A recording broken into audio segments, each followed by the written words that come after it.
Voilà, normalement ça fonctionne. Alors on va prier et on va pouvoir commencer.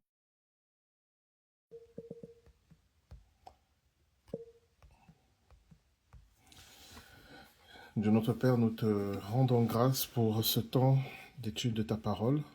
On se met sous ton autorité et sous ta conduite pour nos échanges, l'enseignement qui va être donné, tout ce que ça va susciter en termes de réflexion, de questionnement, mais aussi de compréhension. On veut vraiment que ce soit toi qui conduise tout cela, qui nous aide à faire le tri pour garder ce qui vient de toi et mettre de côté ce qui ne vient pas de toi. Père, à travers cette étude de l'Épître aux Romains, on te demande vraiment de nous aider à grandir dans notre foi, dans notre relation avec toi et notre relation les uns avec les autres, conduits par le Saint-Esprit pour devenir de plus en plus semblables au Seigneur Jésus-Christ. Je te prie, Seigneur, vraiment de permettre que chacune des personnes qui participent actuellement à cette étude biblique ou qui va l'écouter plus tard puisse vraiment recevoir, Seigneur, de ta part une parole de vie, une parole qui dissipe toutes ténèbres et fasse briller ta lumière. C'est au nom de Jésus-Christ qu'on te le demande. Amen.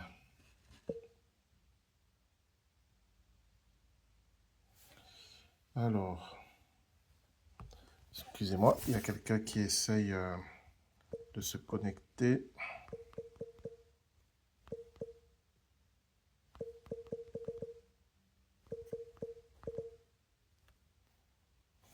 Voilà. Donc, bonsoir à tous. On va donc continuer pour ce soir avec le chapitre 12 de l'Épître aux Romains qu'on va étudier, qui est très intéressant.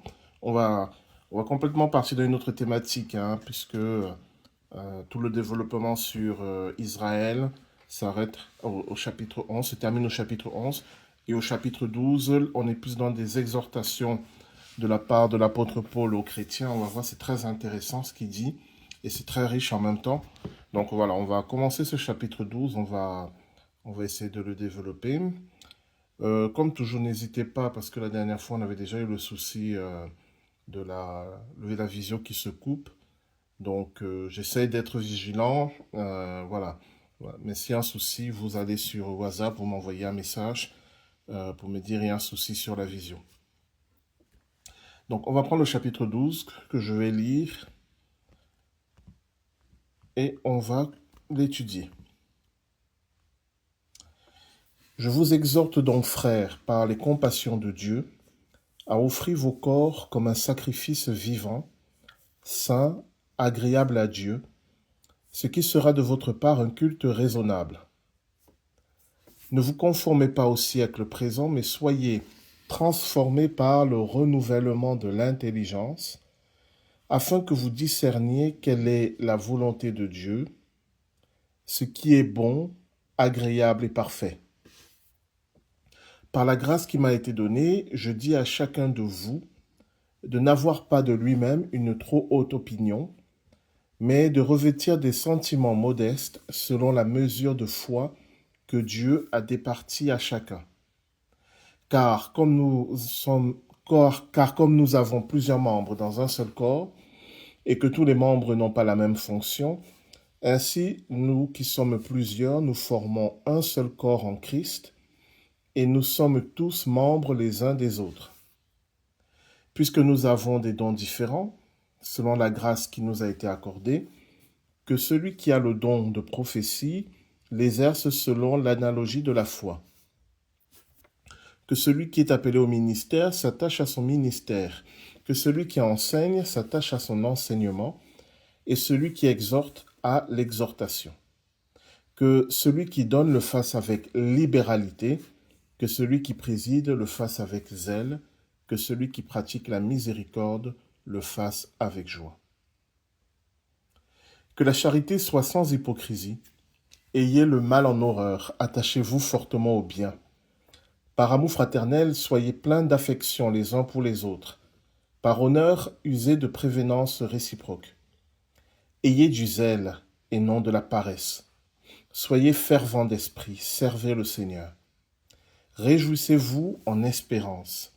Soyez patients dans l'affliction. persévérez dans la prière. Pourvoyez aux besoins des saints, exercez l'hospitalité. Bénissez ceux qui vous persécutent. Bénissez et ne maudissez pas. Réjouissez-vous avec ceux qui se réjouissent, pleurez avec ceux qui pleurent. Ayez les mêmes sentiments les uns envers les autres. N'aspirez pas à ce qui est élevé, mais laissez-vous attirer par ce qui est humble. Ne soyez point sages à vos propres yeux. Ne rendez à personne le mal pour le mal. Recherchez ce qui est bien devant tous les hommes. S'il est possible, autant que cela dépende de vous, soyez en paix avec tous les hommes. Ne vous vengez pas vous-même, bien-aimés, mais laissez agir la colère, car il est écrit « À moi la vengeance, à moi la rétribution, dit le Seigneur. » Mais si ton ennemi a faim, donne-lui à manger. S'il a soif, donne-lui à boire. Car en agissant ainsi, ce sont des charbons ardents que tu amasseras sur sa tête. Ne te laisse pas vaincre par le mal, mais surmonte le mal par le bien.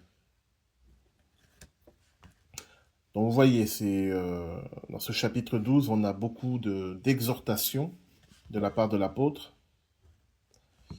Et on va étudier un peu tout ça, c'est très intéressant. Alors, attendez, parce qu'il y a une personne qui essaie de se connecter, mais n'y arrive pas. Hop. Je lui envoie un message.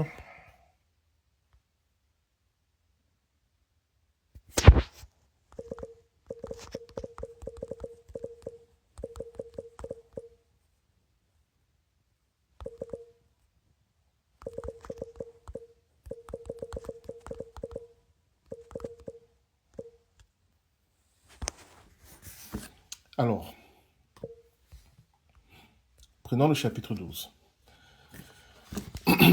Je vous exhorte donc, frères, par les compassions de Dieu, à offrir vos corps comme un sacrifice vivant.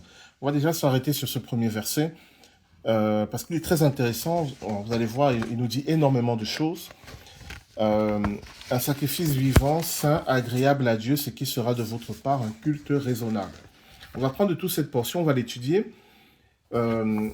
Dans cette exhortation, l'apôtre Paul nous dit que nos corps sont des sacrifices vivants. Alors, ce qui est intéressant ici, c'est que le mot grec sacrifice, il désigne quelque chose qui est consumé. C'est vraiment un sacrifice, l'image de quelque chose qui est consumé par le feu. Et ça peut aussi être des parfums qui sont brûlés en l'honneur d'une divinité quelconque. Mais il y a vraiment cette idée de quelque chose qui est détruit pour la divinité. Et il rajoute à ce terme sacrifice le mot vivant. Et il crée une expression assez paradoxale. Donc, nos corps sont quelque chose qui est détruit pour Dieu, mais en même temps qui est vivant. Et pour moi, on retrouve là la notion qu'on connaît tous dans l'image, par exemple, du baptême, de la mort et de la résurrection. Dans le baptême, on meurt avec Jésus-Christ et on ressuscite avec lui. Donc, le sacrifice vivant, c'est ces deux notions de quelque chose qui est détruit, mais aussi de quelque chose qui est vivant. Et c'est intéressant parce que ce que nous offrons à Dieu, le sacrifice que nous offrons à Dieu, ce sont nos corps vivants, mais morts aussi. Et je trouve ça intéressant parce que bien souvent, quand on parle de la notion de sacrifice dans l'Église, par exemple, régulièrement, les chrétiens parlent de l'offrande comme d'un sacrifice. Quand je donne de l'argent pour l'œuvre de Dieu, ils utilisent le terme de sacrifice, ce qui est compréhensible parce que pour eux, c'est un sacrifice, c'est-à-dire quelque chose qui est perdu, qui aurait pu servir à quelque chose qui était important pour eux, mais ils préfèrent le donner pour l'œuvre de Dieu. Donc, dans ce sens-là, oui, c'est un sacrifice. Mais ce n'est pas le sacrifice au sens biblique. Parce qu'au sens biblique, le seul sacrifice que Dieu demande, c'est, nous dit l'apôtre Paul, ce sont nos corps. Et pas nos corps morts, mais nos corps vivants. C'est-à-dire que le sacrifice que Dieu demande, c'est une vie consacrée. Et c'est très intéressant parce que une vie consacrée dans le corps, Et donc, d'une certaine manière, c'est une vie pratique, une vie quotidienne, consacrée comme un sacrifice à Dieu. Alors, pourquoi il y a ces notions de mort et de vie? Parce que si je dis à Dieu, je te donne mon corps, voilà, il t'appartient. On en avait déjà parlé avec la notion de Seigneur, hein, Seigneur qui est le propriétaire. Donc, quand je dis Jésus-Christ est mon Seigneur, donc Jésus-Christ devient le propriétaire de toute ma vie et donc de mon corps. Pourquoi il y a la notion de mort? Parce que je vais mourir à des choses qui sont importantes pour moi, mais qui ne le sont pas pour le Seigneur. Il y a un renoncement de ma part à des éléments qui peut-être ont de la valeur à mes yeux, mais comme ce n'est plus moi le Seigneur, comme ce n'est plus moi le propriétaire de mon corps, c'est le Seigneur normalement, eh bien il y a quelque chose de l'ordre de la mort. Je meurs à quelque chose. Mais heureusement, ça ne s'arrête pas là. Je meurs à quelque chose pour vivre à autre chose, qui est la volonté de Dieu pour moi. Et ce sacrifice de mon corps, c'est justement de passer de cette vie qui conduit à la mort, c'est-à-dire la vie où je mets en avant, on va le voir un peu plus tard, mes propres désirs, à une vie qui conduit à la vie qui est la vie où je cherche la volonté de Dieu. Alors j'insiste sur ce point parce que quand nous pensons à sacrifice, nous pensons à une perte. Pour nous, c'est forcément une perte. Mais ici, l'apôtre Paul parle d'un sacrifice vivant. Cela veut dire qu'il y a un gain aussi, parce que il y a quelque chose de l'ordre de la vie. Et il y a également quelque chose de l'ordre de la perte, mais la finalité, c'est la vie. Alors, mon corps devient un lieu où se joue tout cela. Une perte, mais aussi un gain. D'une certaine manière, mais ça on va le voir un peu plus tard, la seule chose que je peux offrir à Dieu, de manière concrète et matérielle, c'est mon corps. De manière immatérielle, c'est mon amour et ma confiance que je peux lui offrir. Mais l'autre chose concrète et matérielle que je peux offrir à Dieu, c'est mon propre corps. Pourquoi? Parce que mon corps devient, puisqu'il est propriété de Dieu, il devient le temple de Dieu. Et parce qu'il est le temple de Dieu, il va être consacré à des choses qui relèvent de la volonté de Dieu. Et il va être détourné des choses qui ne sont pas de la volonté de Dieu. Bon, bien sûr, vous comprenez que tout ça, ça ne se fait pas d'un seul coup en un instant, mais c'est tout un processus dans lequel toute ma vie est engagée pour que ma vie, en tant que temple de Dieu, s'exerce pour les choses de Dieu, pour les œuvres de Dieu. Donc voilà, quand l'apôtre Paul dit bienvenue Agnès, ça n'a pas été simple, nous sommes dans Romains chapitre 12, on est en train d'étudier le verset 1. Donc quand l'apôtre dit « Je vous exhorte à offrir vos corps comme un sacrifice vivant », il parle de cela.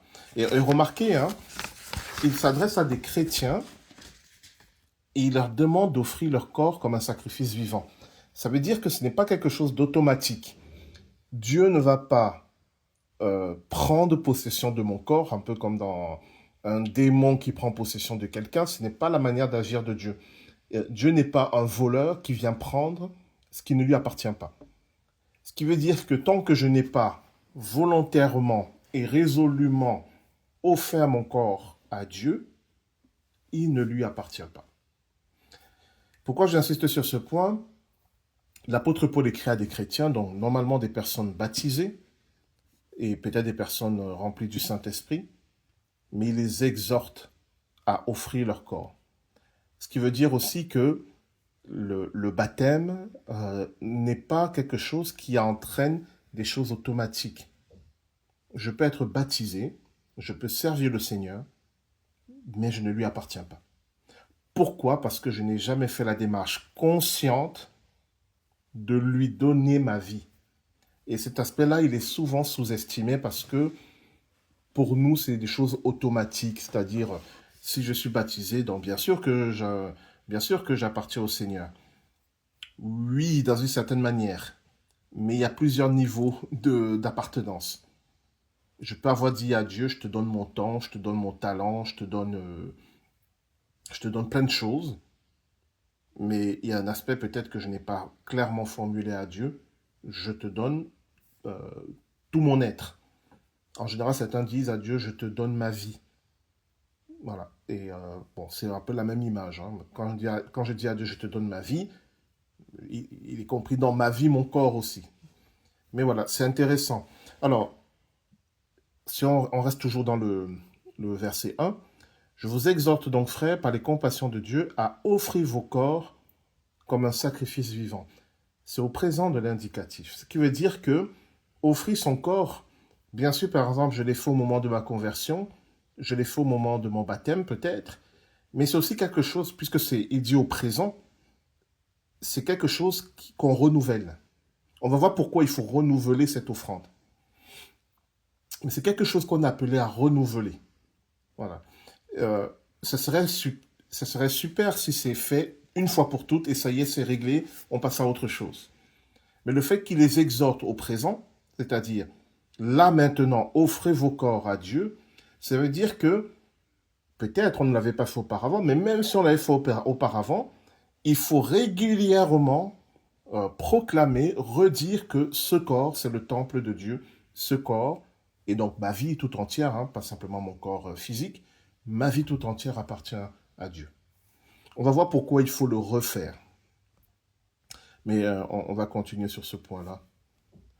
Donc, je vous exhorte donc, frères, à offrir vos corps comme un sacrifice vivant, saint, agréable à Dieu. On en avait déjà parlé, saint. Ce qui est saint, c'est pas ce qui est parfait dans la Bible. Ce qui est saint, c'est ce qui est consacré à Dieu. Et c'est parce que c'est consacré à Dieu que ça devient parfait. Je reprends ça, mais parce que c'est très important. Ce que la Bible appelle saint, ce n'est pas ce qui est en soi parfait et sans défaut, mais c'est ce qui est réservé pour Dieu. Or, une fois qu'une chose est réservée pour Dieu, Dieu peut agir sur cette chose ou dans cette chose pour la rendre parfaite et sans défaut. Mais tant que cette chose n'est pas réservée pour Dieu, bah Dieu ne peut pas agir puisque ça ne lui appartient pas. Et je le rappelle, Dieu n'est pas un voleur. Il ne prend pas ce qui ne lui appartient pas. Donc, quand je dis à Dieu, je te donne ma vie, ou je te donne de manière très précise, et je pense que parfois il faut le dire de manière aussi précise, je te donne mon corps, à partir de ce moment-là, je suis saint. Et à partir de ce moment-là, Dieu peut agir en moi et me rendre parfait, dans le sens de sa perfection. Mais je ne me donne pas à Dieu parce que je suis parfait, je me donne à Dieu pour devenir parfait. Et il y a toujours une confusion dans ce sens-là. Je peux être un être complètement cabossé, complètement blessé, complètement dysfonctionnel, avec plein de choses qui dysfonctionnent dans ma vie.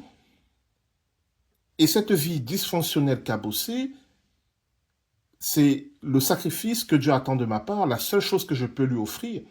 Et je lui dis, Seigneur, je t'offre ma vie. Et de cette vie dysfonctionnelle et cabossée, Dieu peut en faire quelque chose de beau en agissant. Mais il ne peut agir que parce qu'il en est le propriétaire. Donc voilà, c'est vraiment important toujours de se rappeler de ça. Le sacrifice. Ah. Salut Emmanuel, peut-être faut que tu coupes ton micro. Sinon, je peux le faire pour toi si... Non, c'est bon. Super.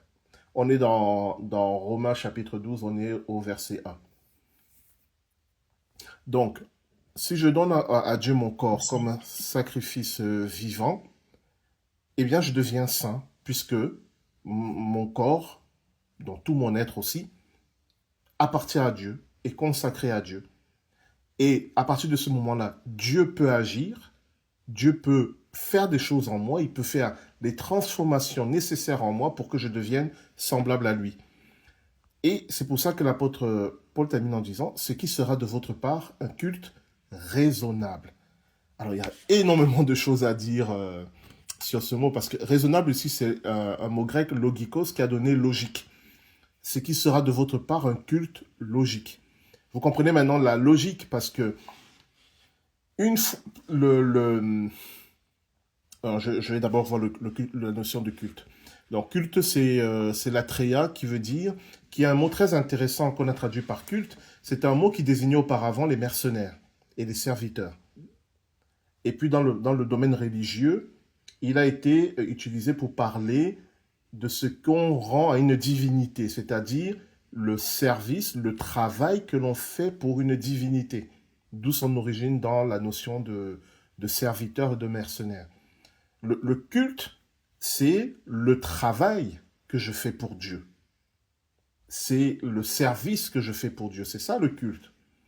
Et c'est vrai qu'aujourd'hui, la notion de culte a pris une notion très liturgique, c'est-à-dire de rituel. Mais en grec, il y a plusieurs mots pour parler de la religion. Il y a le mot qui a donné liturgie, qui veut dire l'ensemble des pratiques et des rituels que je mets en œuvre pour honorer une divinité. Mais ici, l'apôtre Paul va utiliser le terme latreia qui veut dire le service concret, pratique, que je fais pour Dieu. Et c'est ça le culte. Ce qui veut dire qu'en fait, et c'est à ça que c'est un peu révolutionnaire, le culte que je rends à Dieu, c'est les choses pratiques que je fais pour Dieu. Si je suis en train de... Je prends un exemple extrême. Si je suis en train de balayer le sol du temple, parce que je sens que voilà, c'est ma manière d'honorer le Seigneur, c'est un culte. Il n'y a pas de liturgie, il n'y a pas de louange, mais c'est un culte. Parce que le culte, c'est le service rendu à Dieu. Après, il y a la liturgie qui est le rituel aussi, mais cette notion de culte, elle est fondamentale. Souvent, vous nous rendez des cultes à Dieu, mais sans le savoir, parce que vous n'êtes pas le dimanche, vous n'êtes pas au temple, vous n'êtes pas dans les rituels dont vous avez l'habitude. Mais quand, par exemple, Dieu met dans votre cœur de la compassion pour quelqu'un et vous faites du bien à cette personne, vous avez rendu un culte à Dieu. Et ce culte raisonnable, ce culte logique, il n'est possible que parce que vous avez donné vos corps comme un sacrifice à Dieu. Je m'explique. Hein. Le culte que je rends à Dieu, c'est c'est mon service pratique que je fais pour Dieu. Or, ce service pratique, qui le définit? Est-ce que c'est moi qui dis, Seigneur, je vais faire ça et ça et ça pour toi? Mais si c'est moi qui le dis, bah, je ne suis plus un serviteur, je suis un maître. Puisque c'est moi qui donne les ordres. Ou alors est-ce que c'est Dieu qui dit, Guy Bertrand, voilà ce que j'attends de toi? Ce qui est beaucoup plus logique. Mais pour que le Seigneur me dise, Guy Bertrand, voilà ce que j'attends de toi, voilà ce que je veux que tu fasses pour moi, il faut d'abord auparavant que je lui appartienne. Et pour lui appartenir, il faut d'abord auparavant que je lui ai consacré mon corps et toute ma vie. Ce qui veut dire que ce culte-service n'est possible que pour ceux qui appartiennent à Dieu. Je reprends mon exemple. Il y a quelqu'un dans la rue qui a faim. Vous avez quelqu'un qui, prenons un exemple un peu caricatural, prenons quelqu'un qui est athée, qui ne croit pas en Dieu, qui ne croit pas que Dieu existe, qui voit cette personne, qui a compassion de cette personne et qui lui vient en aide. Ce qu'elle fait est positif, ce qu'elle fait est bien, mais ce n'est pas un culte à Dieu. Parce qu'il n'y a pas besoin de croire en Dieu pour avoir de la compassion pour son prochain. Heureusement que des gens de n'importe quelle croyance peuvent avoir de la compassion. Mais ce n'est pas un culte à Dieu. Parce que la source du culte rendu à Dieu, ce qui amène à faire le culte rendu à Dieu, c'est ce lien privilégié entre Dieu et celui qui lui appartient. De la même manière, quand je fais c'est pas parce que je fais quelque chose de bien dans ma vie courante que c'est un culte, c'est forcément un culte que je rends à Dieu. Cette notion de culte va apparaître lorsque l'action que je vais mener sera inspirée de Dieu. Sa source sera Dieu lui-même. Alors au quotidien, comment savoir si l'action que j'ai fait est inspirée de Dieu ou pas? je vous dirais que c'est pas simple à distinguer les deux, mais c'est possible. Notamment si on a des vrais temps de prière avec Dieu. Si on a aussi, on apprend à reconnaître quand Dieu nous inspire ou quand c'est juste notre humanité. Et aussi souvent quand on prend la peine de vérifier auprès de Dieu ce qu'il attend de nous. Je reprends mon exemple, je vois quelqu'un voilà, qui a faim dans la rue. Humainement, je peux dire je lui achète à manger, je lui fais du bien. Je ne dis pas que c'est mauvais, hein, c'est possible. Mais la solution meilleure, c'est Seigneur, qu'est-ce que je peux faire pour lui?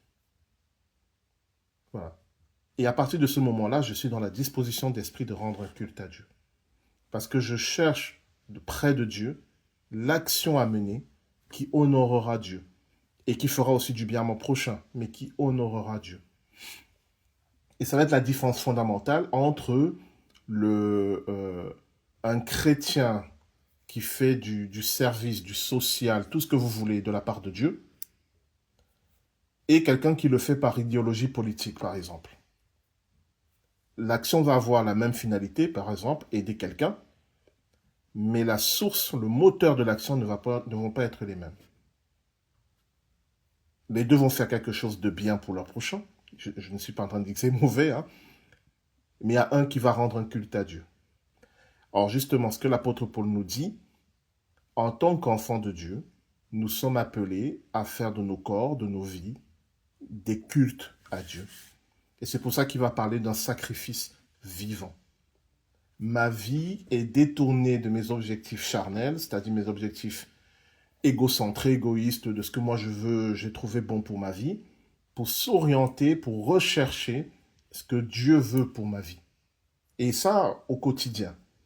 Et dans cette dynamique-là, toute ma vie devient un culte. Et ce n'est pas simplement une affaire du dimanche. Toute ma vie devient un culte. Parce que les différentes actions que je vais poser, inspirées par Dieu, vont honorer Dieu. Est-ce qu'il y a des questions, des remarques à ce niveau? Est-ce que je dois préciser certaines choses? Oui, j'ai une petite question Oui. par rapport justement à la notion de culte. Donc, un chrétien qui serait actif dans la vie de l'Église, qui dit moi j'ai décidé de servir dans la chorale, j'ai vraiment n'importe quoi, dans la chorale, je sais pas, dans tel ou tel ministère, et lui considère qu'il rend un culte à Dieu. Du coup, où est la limite? Est-ce qu'il a tort? Est-ce qu'il a raison? Est-ce que c'est ça ou pas finalement? Bah, il a tort, ce chrétien, s'il n'a pas pris la peine de rechercher la volonté de Dieu. Parce que c'est ça justement la différence fondamentale. Le culte rendu à Dieu, d'où cette notion de serviteur, c'est que je suis vraiment le serviteur. Donc ce n'est pas moi ultimement qui décide. Donc si je ne prends même pas la peine de demander à Dieu, je reprends ton exemple, hein. J'aime bien chanter, j'aime bien la chorale, j'aimerais aller chanter à la chorale, Seigneur, voilà, est-ce que c'est là que je peux te servir? Voilà. Si je ne prends même pas la peine, tu vois, de poser cette question au Seigneur, en fait, je ne suis pas serviteur, je suis un maître. Je décide, je fais, et puis Dieu y suit, il obéit. Et c'est pour ça que c'est vrai pour les choses dans l'Église, mais je pense c'est toute notre vie qui doit être un culte. C'est vrai pour plein d'aspects de notre vie, où si nous ne prenons même pas la peine dans la prière de rechercher la volonté de Dieu. Après, je ne parle pas du fait de parfois mal comprendre ce que Dieu attend de nous, se tromper. Ça peut arriver. Parce que parfois, on fait des erreurs, on est des êtres humains. Mais si on n'a même pas pris la peine de demander au Seigneur, est-ce que ce que je me propose de faire là, c'est quelque chose qui t'honore ou qui ne t'honore pas? On n'est clairement pas dans un état d'esprit de serviteur. Parce que moi, je pense que le Seigneur est patient, il peut nous pardonner de nous être trompés, mais pourvu qu'on ait au moins recherché sa volonté.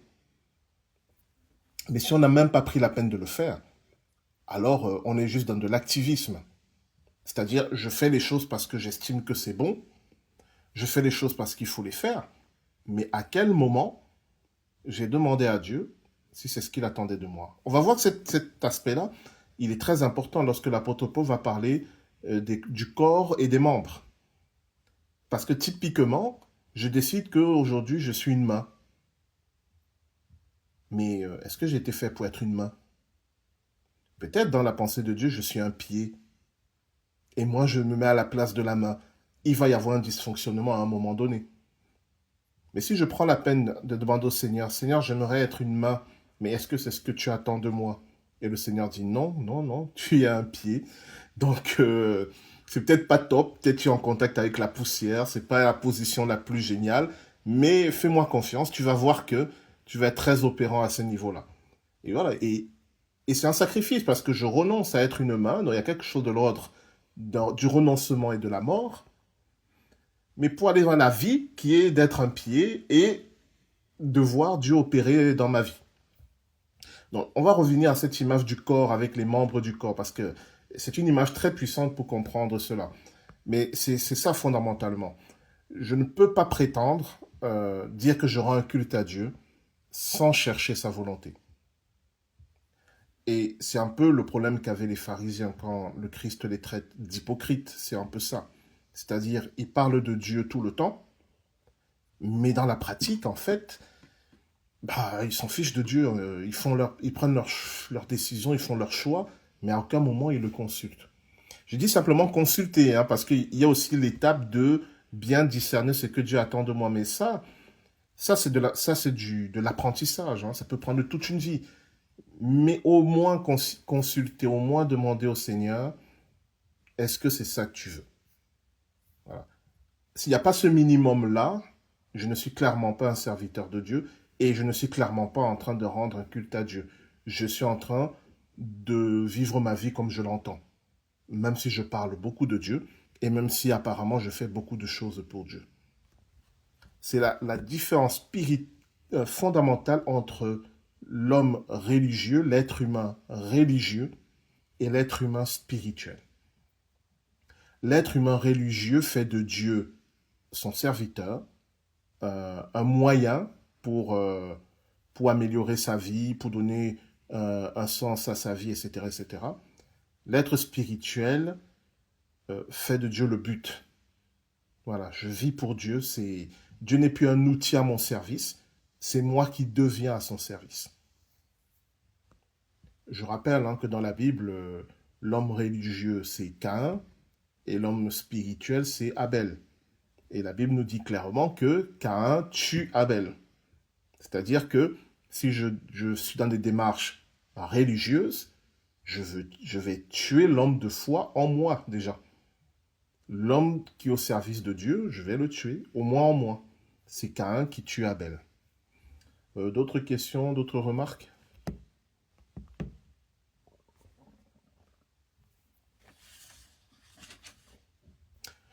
Alors, regardons l'expression donc, un culte raisonnable. Je vous ai dit que raisonnable ici, c'est logikos qui a donné logique et qui vient de logos aussi. Et cette notion de logikos, chez les Grecs, de logique, de logos, c'était fondamentalement, alors souvent on a traduit ça par la raison, l'intelligence, l'esprit, ce qui est vrai. La notion de logos regroupe la notion d'intelligence, d'esprit. Euh, Salut Michael. La notion de logos regroupe tout cela. Un culte raisonnable, c'est un culte qui est à la fois logique, dans le sens où qui tire des conséquences, qui est cohérent. C'est un culte qui est réfléchi aussi. C'est-à-dire que quand j'offre mon corps à Dieu, j'en tire les conséquences logiques. C'est ce que je viens d'expliquer là. Quand je dis ma vie appartient à Jésus-Christ, logiquement, raisonnablement, de manière intelligente, je ne peux pas exclure Jésus-Christ des décisions de ma vie. Et je vous ai dit, le minimum, c'est de le consulter. Le minimum, c'est de dire, Seigneur, je veux changer de boulot. Est-ce que c'est ce que tu attends pour ma vie? Est-ce que c'est le bon moment? Est-ce que c'est la bonne chose à faire? C'est le minimum. Le minimum logique si Jésus est vraiment le maître de ma vie. Donc ce culte raisonnable, c'est un culte intelligent, c'est-à-dire je tire les bonnes conséquences du fait que ma vie appartient à Jésus-Christ maintenant. Et c'est un culte, c'est-à-dire donc au sens de l'atréia, c'est une vie pratique, c'est une vie de service auprès de Dieu. Qu'est-ce que j'avais noté encore sur raisonnable? Oui, chez les Grecs, la notion de logique, logikos, c'est ce qui élève l'être humain au-dessus de la condition animale. Et j'avais noté ça parce que c'est très intéressant, parce que souvent, nous rendons un culte, nous pensons rendre un culte à Dieu, mais dans une condition animale, c'est-à-dire dans une condition où nous ne cherchons pas à être dans la relation avec Dieu, mais simplement dans un rapport presque comme un animal avec son maître. Encore qu'il y a des animaux qui cherchent la relation, donc c'est même pas la bonne. Pour ceux qui ont eu des animaux domestiques comme des chiens et des chats, ils ont une forme de relation. À quel niveau? Ça se joue à un autre niveau. Ça se joue au niveau où dans la relation avec Dieu, nous sommes appelés dans le cadre de cette relation à devenir comme lui. C'est une relation qui va nous transformer, nous. Dieu ne peut pas être transformé puisqu'il est le même hier, aujourd'hui, éternellement. Mais nous sommes appelés à être transformés. Et la notion de logos, elle est intégrée dans ça. La notion de logique, elle fait partie de ça.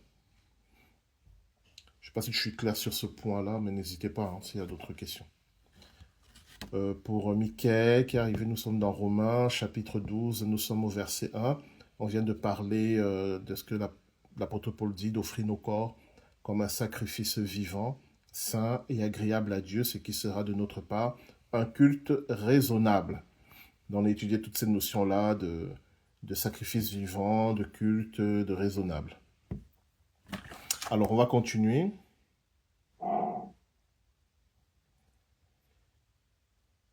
Ah oui, j'avais aussi noté ça. C'est très intéressant. J'espère que ça va vous intéresser.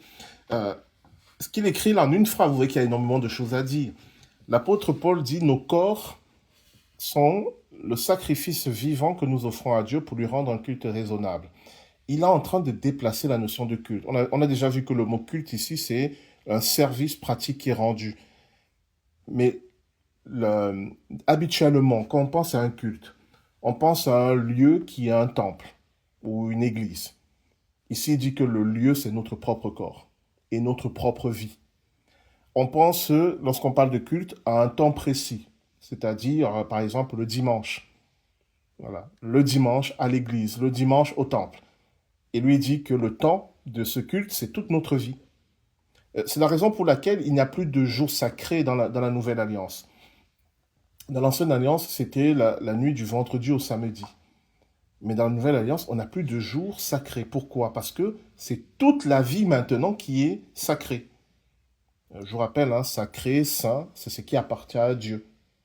Dans l'Ancienne Alliance, le vendredi soir le vendredi soir au samedi, le jour du sabbat, c'était un jour saint qui appartenait à Dieu. Et c'est pour ça qu'on n'avait plus le droit de travailler, parce que ce jour-là était pour Dieu. Il appartient à Dieu.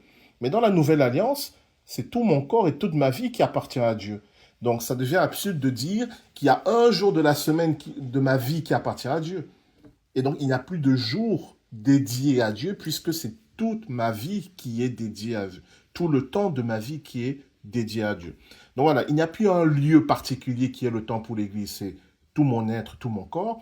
Il n'y a plus un jour particulier, c'est toute ma vie. Et il n'y a plus un rituel particulier, puisque c'est tout le quotidien de ma vie qui devient un culte rendu à Dieu. Si le service que je rends à Dieu est inspiré par Dieu, hein, je rappelle. Donc voilà, ce déplacement-là, il est fondamental. C'est le cœur de la Nouvelle Alliance. Et ça explique pourquoi, dans la pratique chrétienne, même si certains courants chrétiens ont voulu ramener du sacré dans des jours, dans des objets, tout ça, mais le cœur de la Nouvelle Alliance, c'est que le temple de Dieu, c'est mon corps et ma vie. Le lieu du culte, c'est mon propre corps, c'est ma propre vie. Le temps du culte, c'est toute ma vie. Et le rituel du culte, c'est mon quotidien. Voilà. Donc en fait, quand je me lève le matin, je prends mon café, c'est ma liturgie. J'exagère un peu, mais vous voyez ce que je vais dire. C'est-à-dire, Dieu habite tout mon quotidien. Alors je sais que c'est pas évident, mais justement, c'est le but à atteindre. Il faut que, quand je me lève le matin et que je prenne mon café, je sois déjà dans un culte à Dieu. C'est un peu ça l'image, voilà. Tout mon quotidien est habité par la présence de Dieu et par mon être qui est au service de Dieu. Et ne dites pas c'est impossible, parce qu'on va voir que justement c'est possible. Et non seulement c'est possible, mais c'est obligatoire aussi. Obligatoire dans le sens où c'est dans l'ordre des choses pour qui a offert son corps en sacrifice vivant. Alors, on continue. Ne vous conformez pas aussi avec le présent, mais soyez transformés par le renouvellement de l'intelligence, afin que vous discerniez quelle est la volonté de Dieu, ce qui est bon, agréable et parfait. Déjà ici, on voit que le but de ce culte, c'est de discerner la volonté de Dieu. C'est la finalité. Et c'est pour ça que tout à l'heure, je vous disais que même si je fais une bonne action, si cette bonne action n'est pas inspirée de Dieu, ce n'est pas une bonne action au sens biblique, c'est-à-dire quelque chose de conforme à la volonté de Dieu. Et ce n'est pas donc un culte que je rends à Dieu.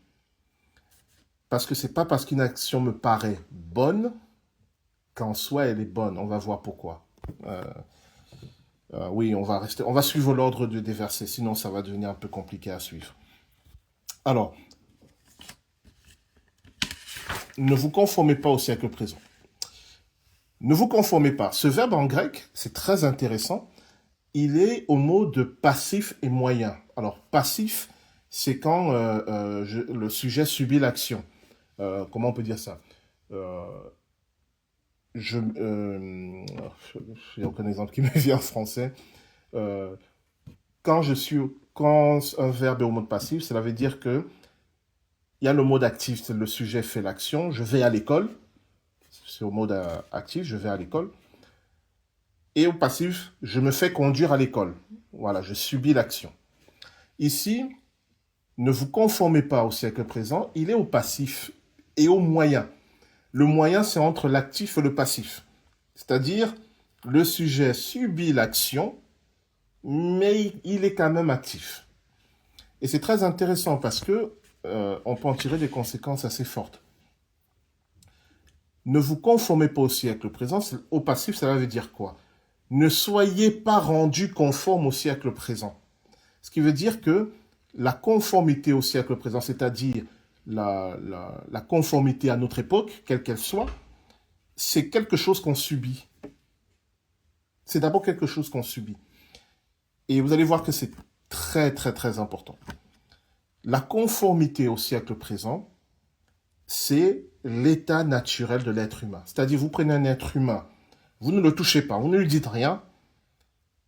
Globalement, il va essayer de se conformer à son époque, à sa société, à son environnement. C'est notre tendance naturelle. Ça veut dire que pour nous chrétiens, pour ceux qui sont chrétiens, si nous ne sommes pas vigilants, nous aurons tendance à nous conformer au siècle présent. Si je suis chrétien, je suis dans un environnement où tout le monde se fiche de la volonté de Dieu, chacun fait des choses un peu tout et n'importe quoi, je vais me conformer naturellement à cet environnement-là si je ne suis pas vigilant. Et je sais que certains disent non, moi je suis qui je suis, les autres sont qui ils sont. La conformité au siècle, la conformité à l'environnement, à la société, à notre époque, aux mœurs de notre époque, c'est notre tendance naturelle. Voilà. Naturellement, on veut ressembler aux autres. On veut ressembler à la société dans laquelle nous vivons. On veut se conformer à cette société. On ne veut pas être à part. Or, n'oubliez pas que la notion de sainteté, c'est celui qui est mis à part pour Dieu. Ce qui veut dire que naturellement, nous ne voulons pas être saints. Nous ne voulons pas être différents des autres. Nous voulons être comme les autres. Alors peut-être il y a toujours des individus particuliers qui justement sont anticonformistes, mais parfois même l'anticonformisme est un conformisme. C'est-à-dire l'idée de dire je ne veux pas ressembler aux autres, c'est parfois le plus grand conformisme possible. En tout cas, l'apôtre Paul écrit ne vous laissez pas conformer au siècle présent. Et comme c'est un mot de moyen, cela veut dire aussi que j'y ai une part de responsabilité. C'est-à-dire, ma tendance naturelle, c'est de vouloir ressembler à mon environnement. mais j'ai la possibilité de le refuser. C'est pour ça que c'est au mot de passif et moyen. C'est pas simplement quelque chose que je subis et je ne peux rien y faire. C'est quelque chose que je subis, mais je peux résister. Et c'est pour ça qu'il y a le mot de moyen aussi. Et c'est au présent de l'indicatif, se conformer. Je rappelle, hein, l'apôtre Paul écrit à des chrétiens, ne vous conformez pas, c'est au mot de moyen passif, au présent de l'indicatif. Ça veut dire que c'est quelque chose de quotidien. C'est pas juste quelque chose que j'avais dans ma vie avant d'être chrétien. C'est que même quand je suis chrétien, je dois mener ce combat de ne pas me conformer au siècle présent. Je dois mener ce combat de résister à la tentation de ne plus être saint, c'est-à-dire de ne plus être à part pour Dieu. Bah, concrètement, je suis dans un environnement où tous mes amis ont des pratiques, des manières de faire, des mœurs que je sais ne pas être la volonté de Dieu. Alors je dois accepter de mener le bon combat de la foi, même si malheureusement, ça peut m'éloigner de tous mes amis. Attention, le but n'est pas de couper les ponts avec tout le monde. Mais le but, c'est de rester fidèle à Dieu, même si ça coupe les ponts avec tout le monde. Vous saisissez la différence. La sainteté, c'est ça. La sainteté, c'est quand je me consacre à Dieu, même si j'y perds. Voilà. Et donc, ne pas se conformer, c'est accepter cette consécration à Dieu, même si je deviens marginal dans la société dans laquelle je vis. Alors, comme en Occident, nos sociétés ont été construites sur la religion chrétienne, je dis bien la religion et non pas spiritualité, avec quand même des valeurs chrétiennes, ça va, voilà, ça passe. Mais si vous allez dans d'autres aires culturelles, par exemple en terre d'islam, c'est beaucoup plus difficile d'être chrétien. C'est beaucoup plus difficile de ne pas se conformer au reste de la société. Et ceux qui le font, ils sont marginalisés. Parfois, ils perdent leur travail, parfois, ils sont rejetés par leur famille. Donc, cette notion de sainteté, elle est pratique, elle est concrète. Donc, ne vous conformez pas. C'est donc un impératif passif moyen au présent de l'indicatif. Donc, je suis appelé à y résister. Et ce qui est intéressant, c'est que le verbe grec, là, se conformer, c'est un verbe qui veut dire entrer dans un moule. Donc, c'est sur l'aspect extérieur. Et c'est très fort parce que se conformer, c'est pas simple, ce n'est pas même à adopter les valeurs. C'est dès que je veux ressembler, puisque se conformer en grec, c'est entrer dans le moule, prendre la forme extérieure. Dès que je veux prendre la forme extérieure du siècle présent, même si au fond de moi je reste chrétien, alors j'ai déjà commencé à être dans la fin de la sainteté. Alors qu'on n'est que sur l'aspect extérieur. Et voilà, je nous interpelle tous là-dessus parce que dans certaines situations, on dit je le fais, mais au fond de moi, je reste chrétien. Ben, ce qu'écrit l'apôtre Paul, c'est que dès que je suis déjà dans ce genre de compromission, alors je cesse d'être. Alors je ne cesse pas tout de suite, mais je suis déjà sur le chemin comment on peut appeler ça, la déconsécration, de la sortie de la sainteté. Et alors que je ne suis que sur l'aspect extérieur. Ce qui veut dire qu'en fait, le combat commence dès les compromis qui ne touchent pas au fond de ma foi, mais sur l'extérieur de ma vie. Et en fait, il vaut mieux accepter de mener ces combats à ce moment-là plutôt que d'arriver au fond, aux éléments fondamentaux de ma foi. Des questions, des remarques, des précisions à faire, à donner?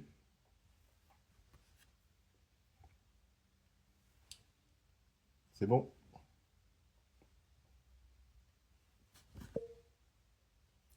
Alors on continue. Juste une remarque, en fait, ce qu'il nous demande, c'est quand même d'aller à contre-courant de ce que nos siècles fait, en fait. Le chrétien ne suit pas, en fait, le monde, entre guillemets, je mets des guillemets. Hein. Et oui, il nous demande d'aller à contre-courant quand il le faut. Et dans son contexte à lui, on est dans l'Empire romain, il faut vraiment être à contre-courant. Dans notre contexte un peu plus subtil, puisque, comme j'ai dit en Occident, la société est bâtie sur pas mal de valeurs chrétiennes, ce qui fait que il y a beaucoup de choses où ça va, mais on a d'autant moins d'excuses de ne pas justement mener les bons combats là où ça ne va pas. Mais c'est ça, aller à contre-courant, mais surtout être vigilant sur le fait que, ce que je disais, cette conformité au siècle présent, c'est notre tendance naturelle. C'est-à-dire que si on ne fait rien, on va glisser, même très lentement, mais on va glisser. Ce qui veut dire que, et comme c'est au présent de l'indicatif, ce qui veut dire que c'est dans mon quotidien que je dois mener ce combat. Voilà. Mais on va voir maintenant comment je mène ce combat. Donc, ne vous conformez pas au siècle présent, soyez transformés par le renouvellement de l'intelligence, et c'est là la bonne nouvelle, soyez transformés et, au présent de l'indicatif, au mode passif. Ce qui veut dire que je subis la transformation. Cette transformation ne vient pas de moi. Pourquoi c'est une bonne nouvelle? Parce que souvent, face à des impératifs comme ça, ne vous conformez pas au siècle présent, on se dit, mais c'est chaud quand même, mais comment je vais faire? Eh bien, justement, cette transformation qui va être opérée, ce n'est pas moi qui le fais avec mes propres forces, mais c'est l'Esprit de Dieu qui l'opère en moi. À partir du moment où je résiste à la conforme, où je veux résister, où je résiste à être conforme au siècle présent, le Saint-Esprit opère en moi la transformation. C'est pour ça que c'est au mot de passif. Et c'est au présent de l'indicatif, ça veut dire que c'est pas quelque chose qui a été fait le jour de ma conversion, le jour de mon baptême il y a quelques années. C'est quelque chose où chaque jour, le Saint-Esprit, il vient m'aider à me transformer. Ce qui veut dire que quand je suis dans un environnement, une société particulière, je vois des trucs je dis, ah non, ça c'est pas selon la volonté de Dieu. Et je ne veux pas le faire comme les autres le font, mais je ne sais pas comment faire.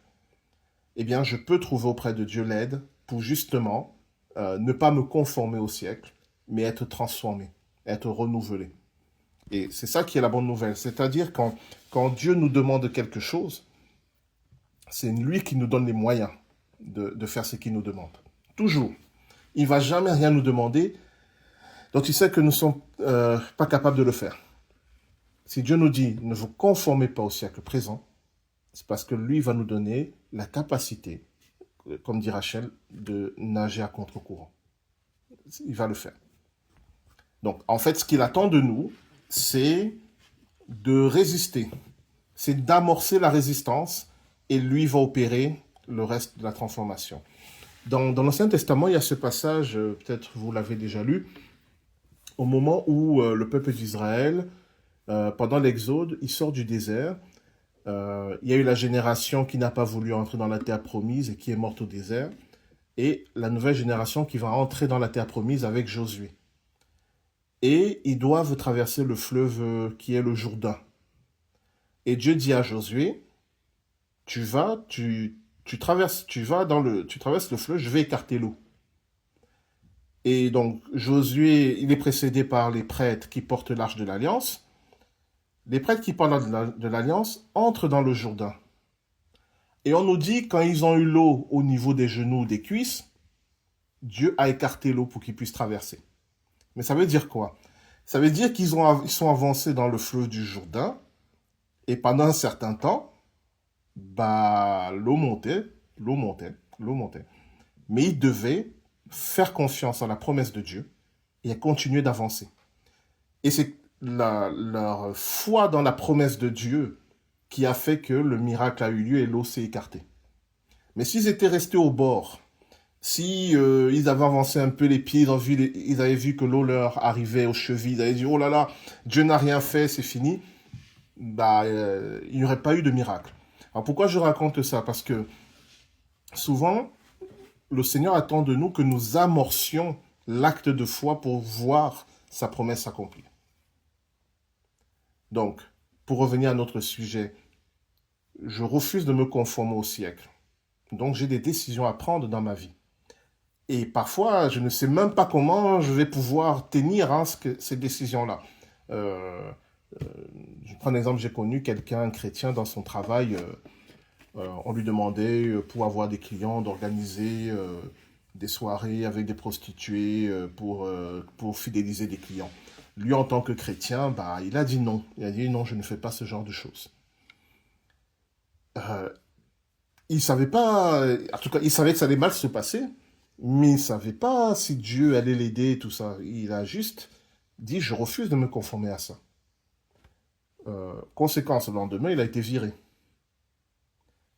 Conséquence, un mois après, il a trouvé un meilleur travail. Mais il a dû résister à la conformité dans ce moule qu'on lui proposait pour voir la bénédiction et la promesse de Dieu s'accomplir dans sa vie. Donc, c'est pour ça que l'apôtre Paul dit, ne vous laissez pas conformer, c'est-à-dire il y a quelque chose que nous devons faire. Cette résistance au siècle présent, nous devons la manifester. Et parce que nous la manifestons, nous voyons la transformation de Dieu à l'œuvre dans nous. Je ne connais pas le délai entre le moment où on résiste et le moment où Dieu nous transforme. Hein. Je ne connais pas. Mais dans l'ordre qui est donné, c'est notre résistance et la transformation qui vient.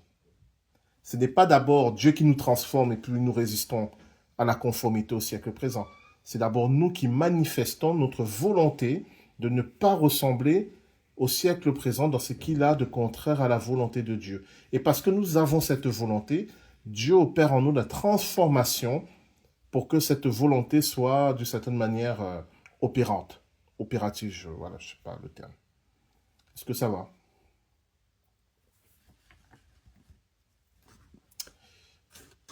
Alors, donc, soyez transformés par le renouvellement de l'intelligence. Donc, cette transformation que Dieu opère en nous, elle est très précise, c'est le renouvellement de notre intelligence. Alors, le renouvellement, c'est vraiment cette idée de quelque chose de nouveau. Alors, l'intelligence ici, c'est pas simplement notre capacité à calculer, à comprendre. Le mot grec, c'est nous, N-O-U-S, qui veut dire, bien sûr, l'intelligence, mais aussi l'entendement, la sagesse, le discernement, la pensée. Ce que Dieu va faire, c'est pas qu'il va nous donner, face à une situation, des informations qu'on n'avait pas. C'est qu'il va nous donner une capacité nouvelle dans les situations de notre vie à comprendre quelle est sa volonté. Et c'est en ça que nous sommes transformés. Et pas simplement comprendre quelle est la volonté de Dieu, mais aussi la capacité de faire sa volonté. Donc, ce renouvellement de l'intelligence, c'est pas Dieu qui me dit, Guy Bertrand, voilà comment tu dois régler telle ou telle situation. C'est encore plus profond. C'est Dieu qui me montre ce qu'il est en train de faire, ce qu'il peut faire ou ce qu'il va faire, ou toutes les infinies de ces possibilités, et qui m'apprend justement à entrer dans ce qu'il va faire. Donc, le renouvellement de l'intelligence, c'est pas la connaissance. Parce que avoir de la connaissance, je n'ai pas besoin de Dieu. Je m'instruis, je me forme, je lis des livres, tout ça. Le renouvellement de l'intelligence, c'est ma capacité à discerner la volonté de Dieu dans les situations de ma vie. Et à entrer dans la volonté de Dieu dans les situations de ma vie. Et c'est comme ça que je suis transformé. Parce que plus je vais faire des choix conformes à la volonté de Dieu, plus déjà ma vie va devenir de plus en plus semblable à ce que Dieu veut pour moi, et plus moi aussi je vais devenir de plus en plus semblable à qui Dieu veut que je... Non, alors, de plus en plus semblable à celui que Dieu a créé, voilà. À ce que je dois être selon la volonté de Dieu. Excusez-moi, je suis un peu fatigué ce soir, je cherche mes mots, mais j'espère que c'était clair ce que je viens de dire. Alors, soyez transformés par le renouvellement de l'intelligence afin que vous discerniez quelle est la volonté de Dieu, c'est qui est bon, agréable et parfait. Donc voilà, c'est ça. Le renouvellement de l'intelligence, cette capacité que Dieu me donne à voir d'une certaine manière ce qu'il est en train de faire dans ma vie, va m'amener à discerner sa volonté. Et ce qui est intéressant, la volonté de Dieu, ses caractéristiques, c'est bon, agréable et parfait. Le mot bon, c'est ce qui est constructif, c'est ce qui est fonctionnel. C'est des mots très pratiques, hein, bon, ici. C'est pas bon dans le sens de quelque chose d'abstrait. C'est vraiment l'idée de quelque chose de fonctionnel, même d'un point de vue technique. C'est-à-dire que la volonté de Dieu, elle fonctionne. C'est pas des choses tordues, incomplets, qu'il faut que je vienne compléter avec mes propres forces. C'est quelque chose qui est en soi fonctionnel. Je vous donne un exemple. Quand Dieu dit à Abraham, Abraham, tu auras un fils. Je vais te donner un fils que tu auras avec Sarah. Humainement, c'est pas possible. Ils sont tous les deux très âgés. Il n'y a pas de possibilité. Et Abraham et Sarah disent, ah, mais peut-être Dieu attend de nous que je prenne ma servante, que tu couches avec elle, comme ça elle sera enceinte et l'enfant il va être adopté, et voilà. Ça c'est tout sauf fonctionnel au sens de bon. C'est des bricolages, c'est des choses parfois tordues, c'est des plans humains, voilà. La volonté de Dieu c'est bon, dans le sens où ça marche. Dieu dit Sarah sera enceinte, tu auras un fils avec Sarah, bah, Sarah est enceinte, elle a un fils. C'est clair, c'est net, c'est voilà, il y a pas à se compliquer la vie, c'est clair, c'est ça. Bon, la volonté de Dieu, c'est bon, c'est agréable. Agréable ici, c'est et c'est là que c'est subtil, parce que le mot agréable en grec, il renvoie à la nature profonde de la chose, à l'essence de la chose. Ce qui veut dire quoi? Ce qui veut dire que dans son aspect extérieur, cette chose peut avoir l'air de ne pas être très agréable. Mais dans son fond, elle est agréable. Euh, je reprends l'exemple de Abraham et Sarah. Sarah aura un enfant. À première vue, cette affaire a l'air très compliquée, même du point de vue de la santé de Sarah, puisqu'elle est âgée, même du point de vue de la survie de l'enfant. L'affaire n'a pas l'air très, très saine. Et c'est pour ça qu'Abraham et Sarah font un plan B, qui va avoir d'autres conséquences. Mais la volonté de Dieu, elle est agréable dans le sens où ce que Dieu promet à Abraham et Sarah, c'est pas quelque chose qui va leur créer du tort, du malheur, qui va faire que Sarah aura un accouchement difficile, que l'enfant risque de mourir. Non. Pourquoi c'est agréable? Parce que c'est Dieu qui veille à l'accomplissement de sa promesse. Et il fait en sorte que sa promesse apporte la joie à Abraham et Sarah. Et Isaac, lorsqu'il est né, il a apporté de la joie à Abraham et Sarah. Donc, la promesse de Dieu est agréable dans son essence, dans sa nature profonde. Même si l'être humain peut avoir du mal à voir, d'un point de vue extérieur, ce qu'il y a d'agréable là-dedans. Et elle est parfaite dans le sens où c'est complet. C'est, le mot grec ici, c'est quelque chose qui est complet, qui est arrivé à maturité. La volonté de Dieu, c'est à la fois, elle nous amène à la maturité, mais en même temps, c'est la maturité pour notre vie. Ce ne sont pas des choses imparfaites, incomplètes, où l'être humain doit se débrouiller pour coller les trous. Non. Quand Dieu fait quelque chose, c'est mature, c'est parfait. Il n'y a rien à ajouter, il n'y a rien à enlever. C'est parfait. Il n'y a pas d'autre mot. Donc voilà. Discerner cette volonté de Dieu dans sa nature, elle est fonctionnelle, elle est agréable, elle est bonne, et elle est parfaite. Est-ce qu'il y a des remarques, des questions par rapport à ça? Peut-être une remarque, je ne sais pas si Oui. vous m'entendez. Moi, je t'entends, je pense que les autres t'entendent aussi. Alors, quand moi j'entends un peu renouvellement de l'intelligence, c'est la volonté de Dieu.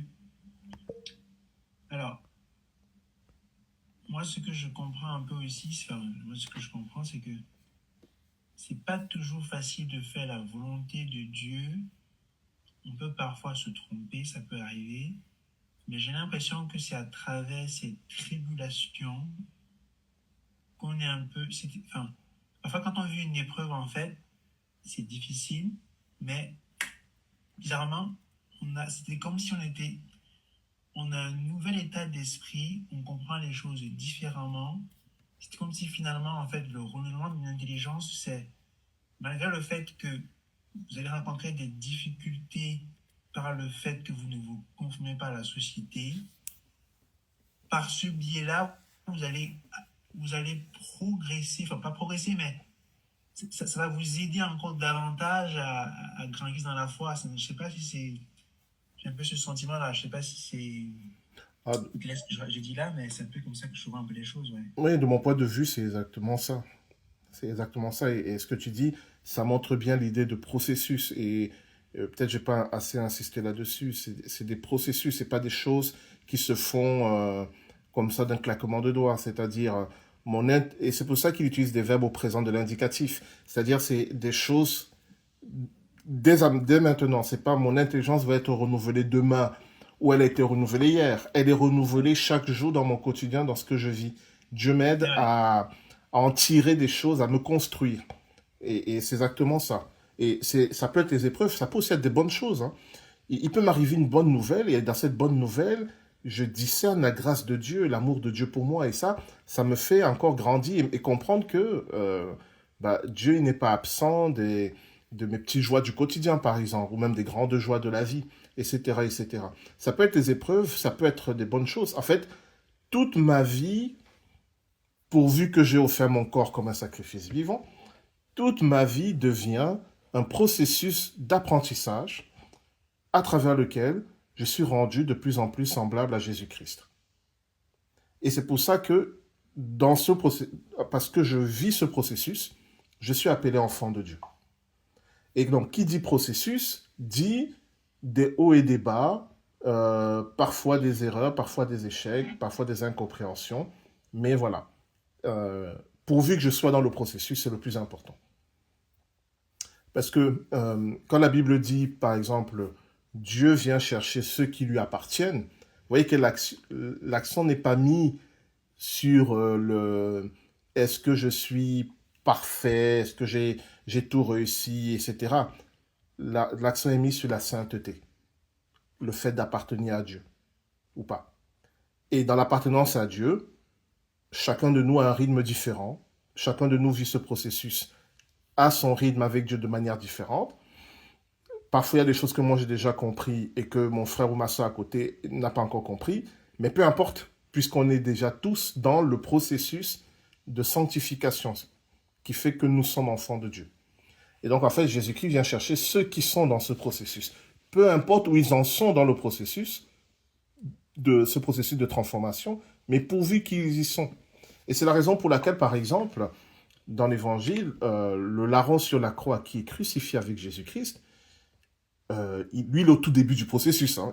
À la croix, il vient juste de comprendre que Jésus est le Messie et que Jésus est le Sauveur, etc. Et c'est ce qu'il confesse à Jésus. Et Jésus lui dit, tu seras avec moi dans le paradis. Pourquoi Jésus peut lui dire ça alors qu'il a une vie pas top? Mais parce que à la fin de sa vie, il est entré dans ce processus de sanctification. Et Jésus le reconnaît comme lui appartenant. Et c'est suffisant. Et c'est pour ça qu'en fait, mais ça c'est un autre truc, ceux qui auront refusé ce processus, c'est chaud quand même. Alors il y aura une deuxième chance, mais c'est quand même compliqué. Voilà. Donc voilà, et ça c'est fondamental, hein, c'est-à-dire que entrer dans ce processus où, puisque j'appartiens à Dieu, il peut me transformer au quotidien, je dirais, mais c'est la base, c'est le b.a.-ba, c'est le fondement de la foi chrétienne. Une fois qu'on y est, ça ne veut pas dire que ça y est, on est arrivé, mais justement, on est dans la course, comme dit l'apôtre Paul, eh bien, on avance avec le Seigneur et il va nous aider. Parfois on tombe, il nous relève, parfois on comprend mal ce qu'il attend de nous, on fait des erreurs. Il nous pardonne et on continue à avancer, on continue à grandir. Voilà. Et c'est pour ça que, en fait, c'est une bonne nouvelle. Parce que c'est pas quelque chose qui est réservé aux plus méritants, c'est quelque chose qui est ouvert à tout le monde. Peu importe où on en est, on peut y entrer à n'importe quelle étape de notre vie. Est-ce qu'il y a d'autres remarques, parfois des questions, sinon on va avancer. Alors, verset 3. Vous avez vu que juste les versets 1 et 2, il y avait des choses à dire. Hein. Verset 3. Par la grâce qui m'a été donnée, je dis à chacun de vous de ne pas avoir de lui-même une trop haute opinion, mais de revêtir des sentiments modestes selon la mesure de foi que Dieu a départie à chacun. Ah oui, j'ai oublié ce terme, je l'avais noté. Pardon, on va remonter un peu. On va voir le verbe discerner au verset 2. Hein. le renouvellement de l'intelligence afin que vous discerniez quelle est la volonté de Dieu, ce qui est bon, agréable et parfait. Je me suis intéressé à ce verbe discerner et merci Seigneur parce que je me suis dit, tiens, je vais aller regarder un peu le mot grec là qu'on a traduit par discerner. Et très intéressant, c'est dokimazo, ça vous dit rien, mais ce qui est intéressant, c'est que c'est un verbe qui vient du monde de la métallurgie et de la monnaie. C'est un terme qui veut dire éprouver un métal pour enlever les impuretés et pour pouvoir le valider comme étant conforme. Alors pourquoi c'est intéressant? Parce que ce discernement, encore une fois, il est pratique. C'est pas un discernement abstrait c'est un discernement pratique par la mise à l'épreuve. Ce qui veut dire que discerner la volonté de Dieu ne signifie pas rester assis et puis dire je réfléchis quelle est la volonté de Dieu. Discerner la volonté de Dieu, c'est éprouver les choses dans la pratique. Donc, par exemple, je suis à un carrefour. Il y a une route qui va à gauche, une route qui va à droite. Je prie pour demander au Seigneur, Seigneur, quelle route je dois prendre. Je ne vais pas rester à ce carrefour toute ma vie en attendant. Je vais faire un choix. Peut-être celui de gauche ou celui de droite, mais je vais y aller. Et c'est en marchant que le Seigneur va me guider. Si je prends celui de gauche et que ce n'était pas le bon chemin, c'est le Seigneur qui va me dire, fais demi-tour, tu t'es trompé, va sur l'autre route. Si je prends celui de droite qui est le bon chemin, c'est le Seigneur qui va me montrer que je suis sur la bonne voie. Mais à un moment, il va falloir que je marche et que j'avance. Donc, le discernement ne signifie pas juste être dans l'abstrait, mais il signifie éprouver, c'est-à-dire faire quelque chose. Et c'est en faisant quelque chose que Dieu me parle et Dieu me guide. Alors, je sais que ça fait souvent peur à des gens, notamment quand ils doivent prendre des décisions importantes pour leur vie. Et ils prient pour savoir, pour demander au Seigneur ce qu'ils doivent faire. Et non, ils ont l'impression que le Seigneur ne répond pas. Et parfois, le Seigneur ne répond pas.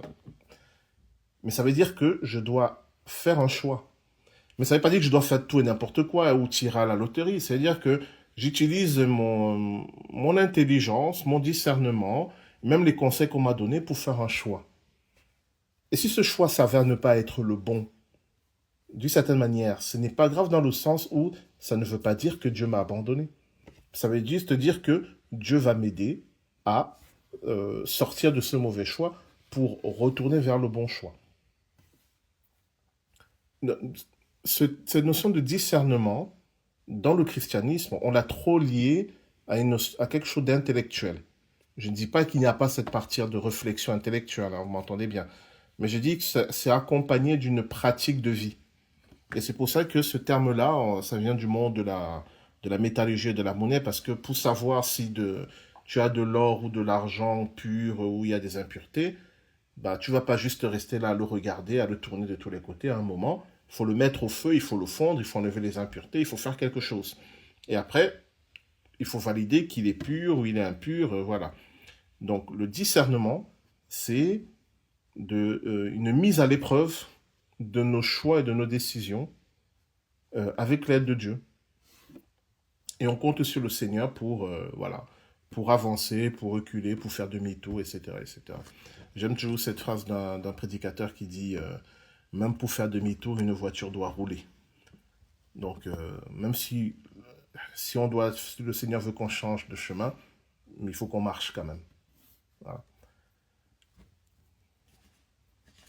Alors, on peut avancer. Alors, verset 3. Alors, ce passage, il est souvent mal compris parce que il amène souvent à de l'hypocrisie. Par la grâce qui m'a été donnée, je dis à chacun de ne pas avoir de lui-même une haute opinion, mais de revêtir des sentiments modestes. On a l'impression qu'il faut pas lever la tête, il faut dire, oh, je suis pas grand-chose, je ne vaux pas grand-chose, bon, surtout pas se mettre en avant. Alors, regardons. Haute opinion. Haute opinion, c'est un mot grec qui veut dire littéralement, c'est une surpensée. Ouais, le mot, la pensée, eh bien, il y a c'est l'adverbe. la préposition hyper, qui a donné hyper en français.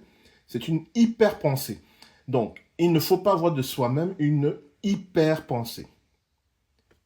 Ce n'est pas simplement une haute opinion. C'est une pensée sur soi qui est sans mesure. En gros, je peux tout. Je suis tout puissant. Rien ne m'est impossible. C'est ça. Oui, on n'est pas en train de dire de ne pas reconnaître ses qualités. Ce qu'il a dit ici, c'est de ne pas avoir une pensée sur soi-même qui est démesurée. Donc, c'est un appel à être réaliste sur soi-même. Donc, connaître ses forces, mais aussi ses faiblesses. C'est ça qui est mis en avant. Donc, l'idée ici n'est pas de dire que si, par exemple, j'ai un talent de faire comme si... Oula. Est-ce que vous m'écoutez? Oui. Ok, parce qu'il m'envoie un message. Oui, on est là. D'accord. Non, parce que j'ai la plateforme qui m'envoie un message pour me dire que je dois me reconnecter. Alors, par mesure de précaution, je vais me déconnecter et me reconnecter. Donc, laissez-moi quelques secondes. Je me déconnecte et je me reconnecte.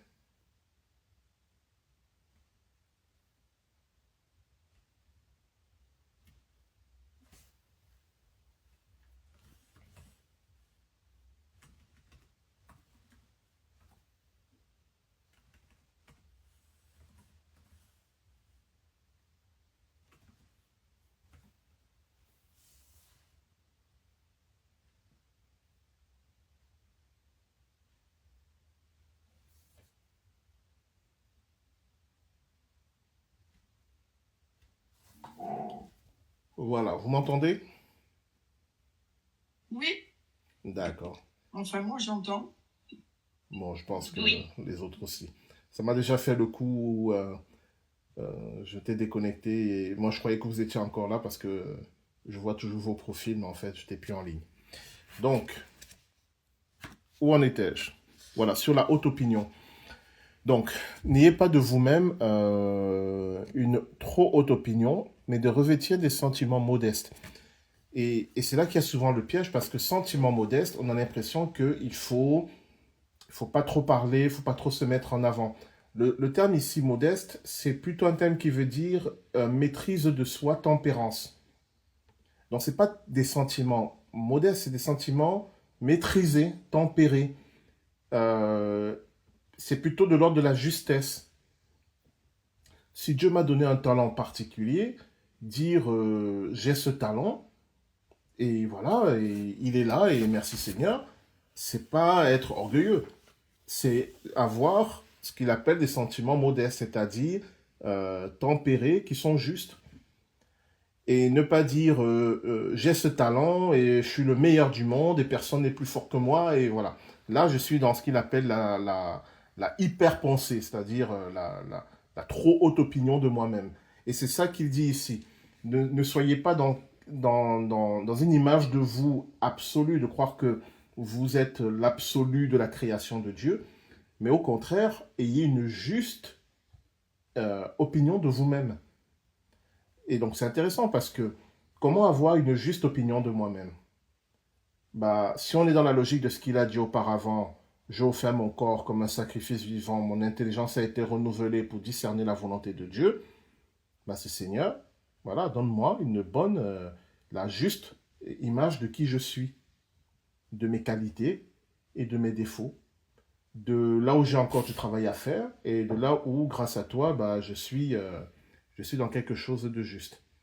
Alors, excusez-moi quelques secondes. Oui,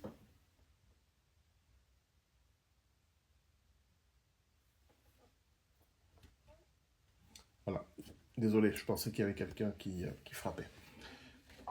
On continue. Donc, de ne pas avoir lui-même une haute opinion, mais de revêtir des sentiments modestes, dont des sentiments justes, selon la mesure de foi que Dieu a donnée à chacun. Alors, cette notion de la mesure de foi, qu'est-ce qu'elle veut dire?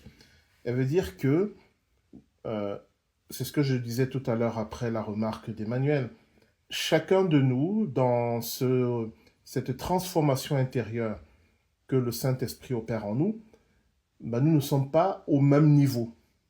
Pour plein de raisons, on n'a pas commencé au même moment, on n'a pas la même histoire, le même caractère. Il y a plein de facteurs qui font que nous ne sommes pas au même niveau. Mais nous sommes tous dans le même processus, mais dans ce processus de transformation, nous ne sommes pas tous au même endroit, au même niveau. Et selon où nous en sommes dans ce processus, le Seigneur va attendre de nous des choses différentes. Et aussi, puisqu'il attend des choses de nous qui sont différentes, il va nous donner aussi des capacités différentes. Donc, les capacités qu'il nous donne ne sont pas en lien avec le fait qu'il aime tel frère plus que telle sœur, etc. C'est simplement que, en fonction de là où nous en sommes dans ce processus de transformation, il sait ce qu'il peut faire à travers nous et avec nous, et ce qu'il ne peut pas faire. Et c'est là qu'on va arriver à l'image du corps au verset 4, car comme nous avons plusieurs membres dans un seul corps, et que tous les membres n'ont pas la même fonction, ainsi nous sommes plusieurs, nous formons un seul corps en Christ. Donc c'est très important, parce que ça veut dire que si par rapport où j'en suis dans cette transformation intérieure, j'ai une trop haute opinion de moi-même, et je pense que je peux faire des choses qui ne sont pas de mon niveau, tout ce que je vais faire, c'est non seulement de me bousiller moi-même, mais aussi de bousiller l'œuvre de Dieu. Et ça revient à la remarque qu'on avait auparavant sur le service que l'on rend à Dieu, que c'est auprès de Dieu que nous devons chercher l'information sur ce que nous pouvons faire pour lui. Alors, je prends l'exemple qui a été donné, quelqu'un qui dit, bon, bah, je suis chrétien, je chante à la chorale, et c'est comme ça que je vais servir Dieu. Est-ce que tu as pris la peine de demander à Dieu si c'est le service qu'il attendait de toi? Voilà. Peut-être parce que là où tu en es dans cette transformation intérieure, peut-être chanter à la chorale, c'est trop tôt, ou c'est trop peu. Et en fait, qui peut savoir? Il n'y a que Dieu. D'où le fait de rechercher auprès de lui comment le servir. Et ça a l'air de rien, mais c'est fondamental. C'est pas parce que je fais des choses religieuses ou spirituelles que je suis en train de faire la volonté de Dieu. Et on lit même dans les évangiles, dans l'enseignement du Christ, que malheureusement, il y a des personnes qui font des choses religieuses ou spirituelles, mais qui font des choses contraires à la volonté de Dieu. C'est le fameux passage dans Matthieu 7, je crois, où Jésus dit, ce ne sont pas ceux qui disent Seigneur, Seigneur, qui entreront dans le royaume, mais ceux qui font la volonté de mon Père. Certains diront à ce temps-là, Seigneur, n'avons-nous pas enseigné en ton nom, guéri des malades en ton nom, chassé des démons en ton nom? Et je leur dirai, éloignez-vous de moi, vous qui commettez l'iniquité.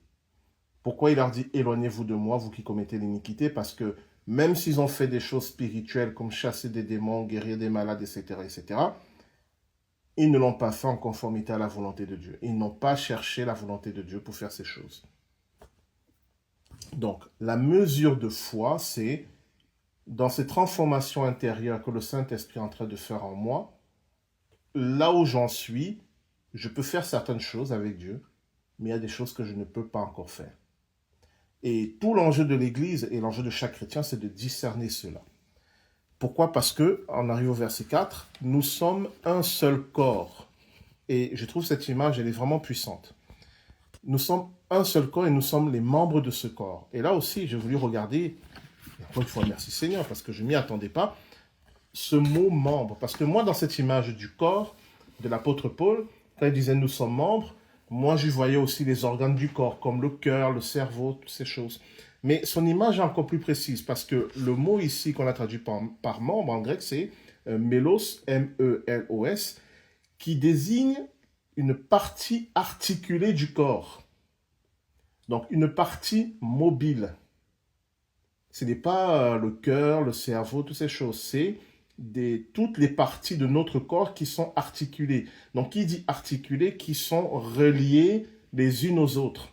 Parce qu'en prenant cette image du corps, il va insister sur la capacité à bouger, donc à faire des choses, mais en lien avec les autres. Et ce qui est intéressant, c'est que ce mot « mélos » qu'on traduit ici par « membre », C'est ce qui a donné en français mélodie. Pourquoi? Parce que dans une musique, ce qui fait que la musique est mélodieuse, c'est que les notes de la musique sont articulées les unes avec les autres. Chacune exprime quelque chose de particulier, mais toutes ensemble, elles expriment quelque chose d'unique. Voilà. Et l'image du corps et aussi l'image de la partition musicale, elle est très intéressante pour comprendre comment fonctionne, comment devrait fonctionner l'Église et comment fonctionne le royaume de Dieu. Parce que ça veut dire que chaque membre, c'est-à-dire chacun de nous, a une capacité d'action, mais articulée aux autres. C'est-à-dire qu'en tant que chrétien, je n'agis pas seul dans mon coin en faisant ce que je veux. J'agis en étant en lien avec les autres et de façon organisée avec les autres. Or, cette organisation-là avec les autres, c'est pas d'abord une organisation, on va dire, sociale, comme une association. Non, c'est d'abord une organisation spirituelle. Ce qui veut dire que quand j'agis pour rendre un culte à Dieu, c'est-à-dire faire un service pour Dieu, il faut que je sois conduit par le Saint-Esprit, on l'avait vu, pour être en harmonie avec les autres qui font aussi un service pour Dieu. Et dans ce que je suis en train de faire, c'est dans la mesure de ma foi, c'est-à-dire là où j'en suis dans ma transformation intérieure par l'œuvre du Saint-Esprit, et mon frère ou ma sœur à côté, elle agit aussi dans la mesure de sa foi. Mais chacun agit, mais tous ensemble, nous faisons quelque chose de cohérent et qui a un sens. Nous ne sommes pas en train de faire chacun dans son coin ce qu'il veut, tout et n'importe quoi. Nous sommes en train, chacun d'agir, mais en cohérence avec les autres. Et c'est le Saint-Esprit qui crée cette cohérence. C'est clair, des questions, des remarques? Moi, j'ai une remarque pour ceux qui, en fait, vivent leur foi de façon isolée, qui disent ma foi est personnelle et qui n'est pas forcément en communion avec les autres chrétiens. Donc, du coup, ça ne s'aligne pas avec ce que dit l'apôtre dans ce passage. Alors, oui et non. Si tu parles d'un isolement physique, il ne s'agit pas de ça, parce que je peux être isolé physiquement, mais coordonné avec les autres par le Saint-Esprit. Donc, ce qui veut dire que l'enjeu pour moi, ça va être d'abord de rechercher la volonté de Dieu. Parce que la coordination entre nous, la cohérence entre tous les chrétiens, c'est le Saint-Esprit qui la crée. Lorsque chacun d'entre nous veut faire la volonté de Dieu et recherche auprès de Dieu quelle est sa volonté pour notre vie, nous nous mettons dans cette cohérence, même si géographiquement on est très, très éloignés les uns des autres. Donc, en fait, la coordination entre nous, elle n'est pas d'abord géographique, elle est d'abord spirituelle. Si nous sommes tous reliés au même esprit, qui est le Saint-Esprit. Après, c'est vrai, et ça c'est un truc à ne pas sous-estimer, à un moment quand même, il faut une cohérence aussi géographique. C'est-à-dire, si je suis chrétien, seul dans mon coin, au sens géographique, ne voulant pas avoir de rapport avec les autres chrétiens, tôt ou tard, cette cohérence, cette coordination va être perdue. C'est inévitable. Parce que dire je suis en relation avec le Saint-Esprit et ma relation avec Dieu et le Saint-Esprit me suffit, toute la Bible montre que ce n'est pas suffisant. Parce qu'à un moment donné, c'est obligatoire, j'aurai besoin des autres pour comprendre quelle est la volonté de Dieu pour moi. Et ce n'est pas un problème, c'est juste Dieu qui fait exprès. C'est-à-dire, je peux vivre une relation géniale et passionnante en tête à tête avec Dieu, où je comprends ce qu'il attend de moi et je fais sa volonté, on est juste tous les deux et c'est génial.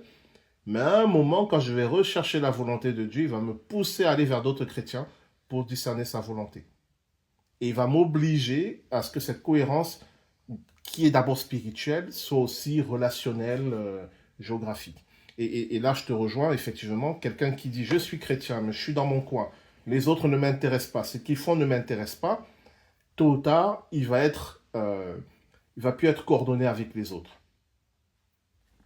Et c'est en ça que l'image du corps est intéressante, c'est-à-dire, c'est comme si dans le corps, la main dit, je fais ce que je veux, ce que font les autres ne m'intéresse pas. Si elle dit ce que font les autres ne m'intéresse pas, elle dit je ne suis plus membre du corps. Si elle dit ce que font les autres, elle devrait dire ce que font les autres m'intéresse. Pourquoi? Parce que si ils font n'importe quoi et que le corps va mal, ben moi aussi je vais souffrir. C'est pour ça que cette notion de corps, elle est fondamentale. Elle dit que ce qu'un autre chrétien fait m'impacte. D'une manière ou d'une autre, ça m'impacte. Et ce que je fais l'impacte aussi. Même si géographiquement, on est très éloignés les uns des autres. Moi, j'écoutais encore le témoignage ce matin d'un athée militant qui a vécu une grave maladie. Là, et il a vécu comment on appelle ça, EMI, expérience de mort imminente, où il a vu le Seigneur Jésus-Christ et pour lui, ça a été vraiment une révélation. Il s'est converti suite à cela. Il se posait la question, mais pourquoi moi? Pourquoi d'autres n'ont pas bénéficié de cette expérience? Et la réponse qui lui est venue du Seigneur, c'est parce que ses parents, notamment qui étaient chrétiens, priaient beaucoup pour lui. Et en fait, il a été impacté par la prière de ses parents. Et Dieu s'est révélé à lui. Et ça m'a interpellé parce qu'effectivement, on sous-estime beaucoup le fait que nous prions les uns pour les autres. Au moins ça, au moins la prière. Que nous prions les uns pour les autres, même que nous prions pour nos proches. Donc, je ne peux pas être chrétien sans les autres. Ce n'est pas possible. Je ne peux pas être véritablement qui je dois être sans les autres enfants de Dieu. Comme une main ne peut pas être une main fonctionnelle si elle est coupée du corps. À un moment, il n'y aura plus de sang, elle va s'assécher, elle va dépérir. De la même manière, un chrétien ne peut pas être un enfant de Dieu fonctionnel sans les autres chrétiens. D'une manière ou d'une autre, il doit se connecter à d'autres chrétiens pour pleinement être qui il doit être. Et là, la notion de partition musicale, elle devient intéressante. On va terminer avec ça, il est 21h30. Quand vous prenez si vous lisez le solfège, quand vous prenez un chant, une musique, pour ceux qui connaissent bien cette musique, vous savez que si on rate une note, si on la joue mal, c'est plus la même chose. C'est plus la même œuvre. Alors que c'est une seule note, hein. On peut dire, cette note-là, bof, le reste est bon. Oui, le reste est bon, mais sans cette note, l'œuvre est dénaturée. Elle n'est plus mélodieuse. Et fondamentalement, c'est ça. C'est-à-dire que, en tant que chrétien, je suis une note dans une musique. Et si je ne suis pas là où je dois être pour être à la bonne tonalité, ce n'est plus la même musique. Donc l'enjeu pour moi, c'est vraiment être là où je dois être et pour être la bonne tonalité par rapport au reste et pour que l'ensemble soit mélodieux. Pensez à cette image du corps ou à cette image de la partition musicale si vous êtes un peu musicien. Et quand on dit rechercher la volonté de Dieu, c'est ça. C'est pas juste pour moi-même, c'est aussi pour les autres. Parce que si, par exemple, je reprends l'exemple de la musique, si le Seigneur veut que je sois la note Do, et moi je dis non, Do c'est trop bas, moi je vais être un La, parce que surtout la note La c'est formidable, je vais être un La, et je me mets à bouger, je veux être un La, mais je suis fondamentalement un Do, ce n'est plus la même musique. Ce qui veut dire que ce que le Seigneur voulait jouer, faire entendre, ce n'est plus la même chose, à cause de moi. Et donc c'est fondamental, hein, c'est une image, hein, c'est fondamental de dire à Dieu, je veux être qui je dois être. Qui pour moi est la prière ultime. Je veux être qui je dois être. Dieu se définit en disant je suis. C'est son nom, je suis. Ben, nous sommes appelés, nous aussi, à dire je suis. Mais pas je suis Dieu, je suis qui je dois être. Voilà. Il est 21h30. Est-ce qu'il y a des questions? On va terminer avec ça la prochaine fois. On terminera le chapitre 12 et on commencera aussi le chapitre 13, qui est aussi un gros morceau. Parce qu'il s'agit de la soumission aux autorités. Ça, c'est un gros débat. Mais est-ce qu'il y a des questions encore? Non, juste une remarque. Oui. On pense toujours les gens qui veulent se mettre au-dessus, mais aussi on fait du tort quand on veut trop se mettre en dessous. Exactement. Trouver sa place. Oui. Exactement. C'est la même démarche de se surestimer ou se sous-estimer. C'est ne pas être à la bonne place, dans les deux cas. La finalité amène la même chose. C'est exactement ça, Françoise. Et c'est pour ça qu'il parle, euh, ce qu'on a traduit par des sentiments modestes. C'est pas bon parce que modeste, on a l'impression qu'il faut faire semblant de ne rien valoir. C'est avoir de soi-même la juste opinion. Voilà. Pour savoir vraiment qu'est-ce que Dieu attend de moi. Alors bien sûr, ce n'est pas forcément quelque chose que je peux discerner comme ça du jour au lendemain. Mais encore une fois, si on pense en termes de dynamique, de processus, si de plus en plus je comprends ce que Dieu attend de moi et que de plus en plus je suis au bon endroit, à la bonne place, au bon moment, ben de plus en plus l'œuvre de Dieu est glorifiée. D'autres remarques?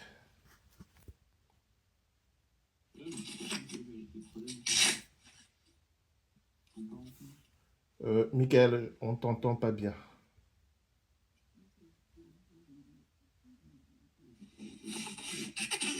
Il y a un autre problème sous-jacent.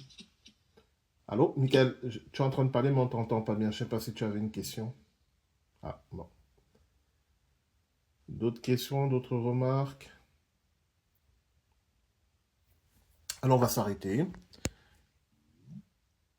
Ah, Michael est revenu. Est-ce que tu avais une question? Parce que ton micro s'est ouvert, mais on t'entendait pas bien, Michael.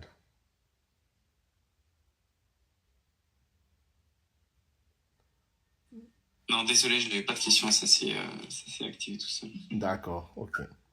Ben, écoutez, on va terminer là. Prochain rendez-vous le 27 mai. Voilà. Je vous souhaite une bonne soirée et à bientôt. Merci beaucoup. Bonne soirée. Merci beaucoup. Bonne soirée. Merci. Bonne soirée. Au revoir. Au revoir. Ouais. Ouais.